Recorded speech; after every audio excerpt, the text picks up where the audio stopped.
Hi friends, ప్రజ్ఞాలబ్ధి వ్యక్తుల రకం చూద్దాం. సైకాలజీ బిట్స్ ర్యాపిడ్గా చూద్దాం. ప్రజ్ఞాలబ్ధి వ్యక్తుల రకం 20 కంటే తక్కువ ఉన్న ప్రజ్ఞాలబ్ధి ఉన్నవారు 3, 20 నుంచి 50 బుద్ధిహీనులు, 50 నుంచి 70 అల్పబుద్ధులు, 70 నుంచి 90 తెలివి తక్కువ, 90 నుంచి 110 సగటు ప్రజ్ఞావంతులు, 110 నుంచి 130 ఉన్నత ప్రజ్ఞావంతులు, 130 నుంచి 140 అత్యున్నత ప్రజ్ఞావంతులు, 140 నుంచి 150 కూడా అత్యున్నత ప్రజ్ఞావంతులు, 150 నుంచి 160 ప్రతిభావంతులు, 160 కంటే ఎక్కువ ప్రతిభావంతులు, అల్ప ప్రజ్ఞావంతులు.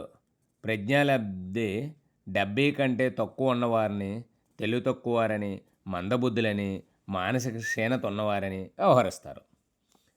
విభాజనంలోని 3 వర్గాలకు చెందిన వారి గురించి తెలుసుకుందాం. వీరి ఫస్ట్ది ఏంటంటే 3.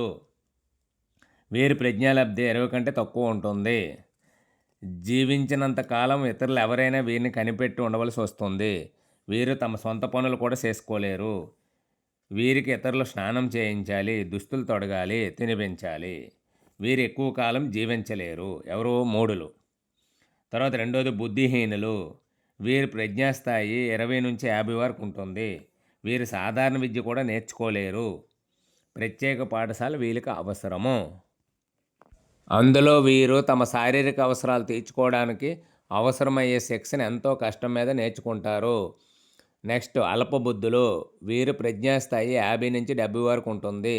వీరికి సాధారణ విద్య నేర్పవచ్చు. నైపుణ్యం అవసరం లేని వృత్తుల్లో శిక్షణ ఇవ్వచ్చు.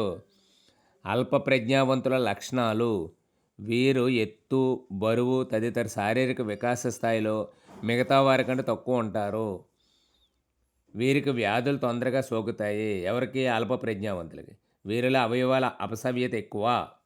తోడు పిల్లలు వీరిని అంతగా ఇష్టపడరు. వీరు ఏకాకులుగా ఉంటారు. తమ కంటే చిన్నపిల్లలతో స్నేహం చేస్తారు. బుద్ధిహీనులు, మందబుద్ధులు ఎంతో సమస్యపూరితంగా ఉంటారు. అమూర్త విషయాలు, ఊహలు, వివేచన అవసరమై పాఠ్యాంశాలు గ్రహించలేరు. భాషా వికాసం మందకొడిగా ఉంటుంది. రాత నైపుణ్యం లోపభూయిష్టంగా ఉంటాయి. నెక్స్ట్ అధిక ప్రజ్ఞావంతులు. 10,000 మంది విద్యార్థులు ఉన్న పాఠశాలలో సుమారు 443 మంది విద్యార్థులు అధిక ప్రజ్ఞావంతులు ఉంటారు. 1,00,000 మంది ఉన్న పట్టణంలో 4,430 మందికి అధిక ప్రజ్ఞావంతులు ఉంటారు. అధిక ప్రజ్ఞావంతుల లక్షణాలు. అధిక ప్రజ్ఞావంతులు మిగిలివారి కంటే ఎత్తులోను, బరువులోను, ఇతర శారీరక వికాసంలో మిన్నగా ఉంటారు. వీరి ఆరోగ్యం మిగిలివారి కంటే బాగుంటుంది. వీరు ఉత్తేజకరమైన గృహ వాతావరణం, పరిసరాల నుంచి వస్తారు. వీరిలో సాంఘిక పరిణితి ఎక్కువ. వీరికి ఆటలు, సంగీతం, కళలంటే ఇష్టం. వీరిని ఇతరులు ఇష్టపడతారు. వీరు తమ కంటే పెద్దవారితో స్నేహం చేయడానికి ఇష్టపడతారు. భాషా వికాసం వీరిలో అందరికంటే ముందుగా జరుగుతుంది. వీరి అవగాహన సామర్థ్యం, స్మృతి, ధారణ హెచ్చుగా ఉంటాయి.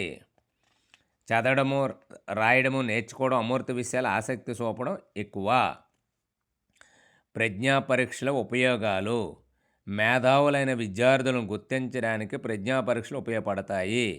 అభ్యాసంలో వెనుకబడి ఉన్న విషయాన్ని తక్కువ స్థాయి ప్రజ్ఞ ఉన్నవారిని గుర్తించి వారిపై శ్రద్ధ తీసుకునేందుకు ఉపయోగపడతాయి ప్రజ్ఞా పరీక్షలు.